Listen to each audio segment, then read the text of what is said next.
Okay, here we go again. Good morning, folks. It's 7:30 in the morning, which in this weird scenario seems absurdly early, given that I would have already been at work by now. I'd have been up for over an hour. But if things were normal, which they clearly are not, just having my breakfast. Still wearing my jammies, which I was wearing last time. You saw me.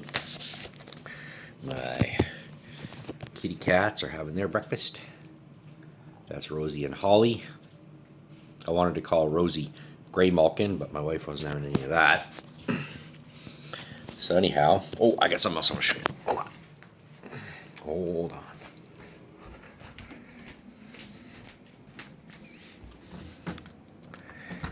on. Going outside.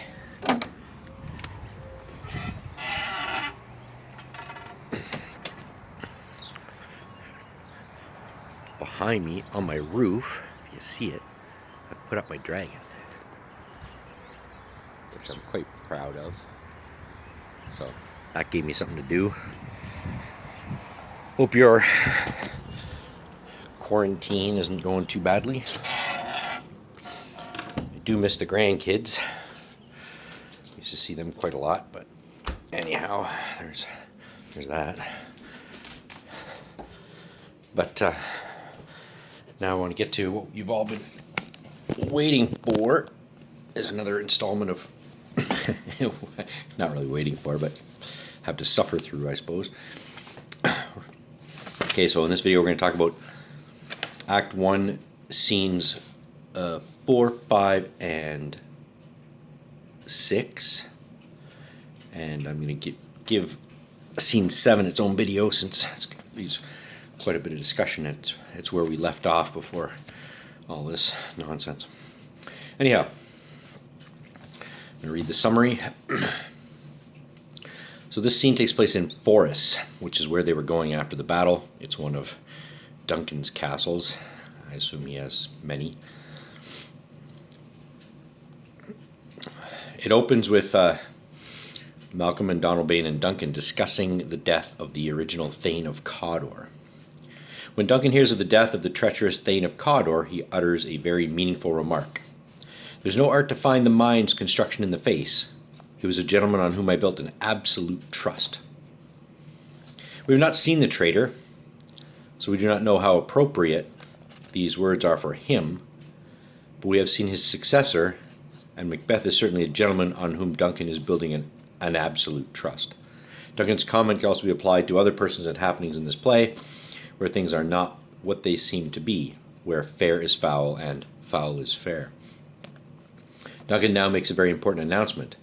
"We will establish our estate upon our eldest, Malcolm, whom we name hereafter the Prince of Cumberland." In the time of Duncan, the crown of Scotland was not passed automatically from father to son. Instead, the king would name his successor, as Duncan does here, and grant him the title Prince of Cumberland. If the king were to die without naming an heir, or if the heir was not acceptable, the Scottish nobles could elect a new king. We hear that Macbeth is thus elected in Act 2, Scene 4. Duncan's choice comes as a great shock to Macbeth, for he recognizes it is an obstacle standing between him and the crown. He says it is a step on which I must fall down or else o'erleap, for in my way it lies. At the end of the scene, he admits to possessing black and deep desires, but he is afraid to speak these openly, even to himself.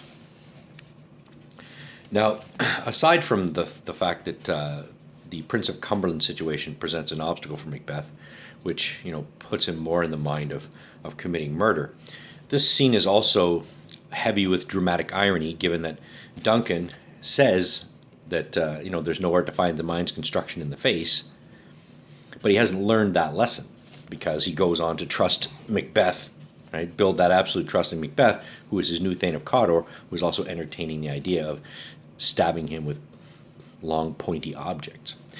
So anyhow, this scene is also a treatise on kingship. He wrote the play for King James, and he's giving James a not-so-subtle notion of what a king ought to be like.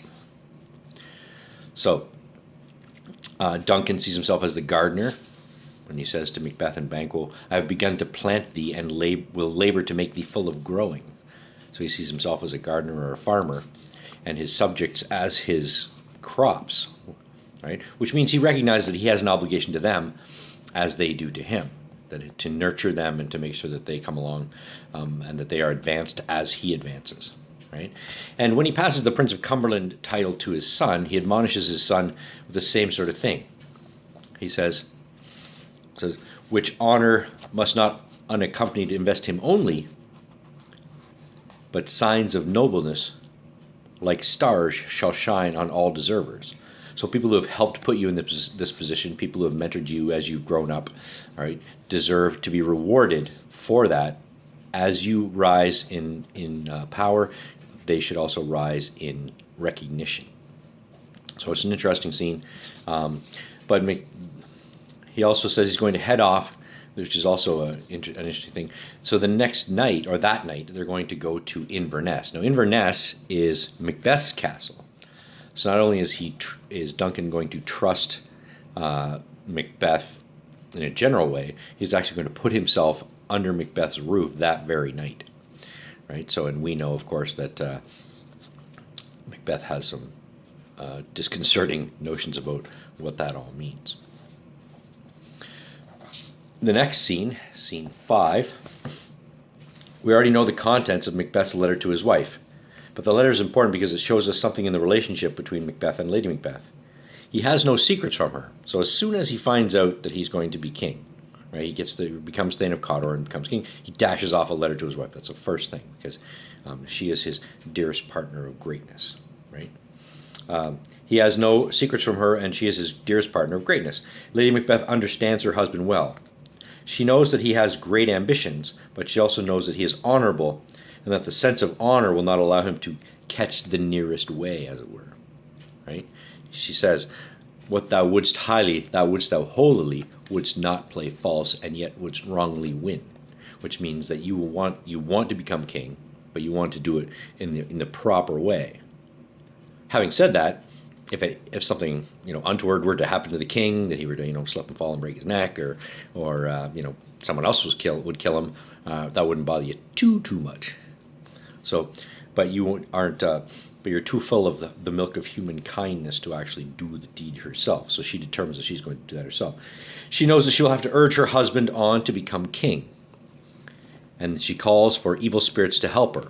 She will have to give up all the gentle, tender qualities of a woman so that she can become a sexless, pitiless fiend. Right? Come, you spirits that tend on mortal thoughts, unsex me here, and fill me from the crown to the toe, top full of direst cruelty, are her lines. All right, so, anyways, she takes full control of the situation. Macbeth seems glad to let her have the responsibility. So there's a couple of noteworthy things here. She tells her husband all he has to do is look like the innocent flower, but be the serpent under it.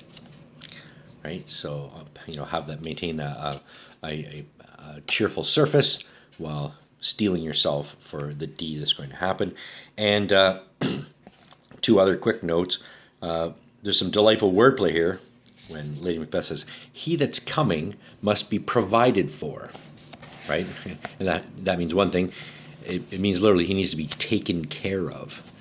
And both literally, in the sense that she has to prepare for his coming by organizing a banquet, but also he needs to be taken care of, means he's going to be dealt with when he gets here.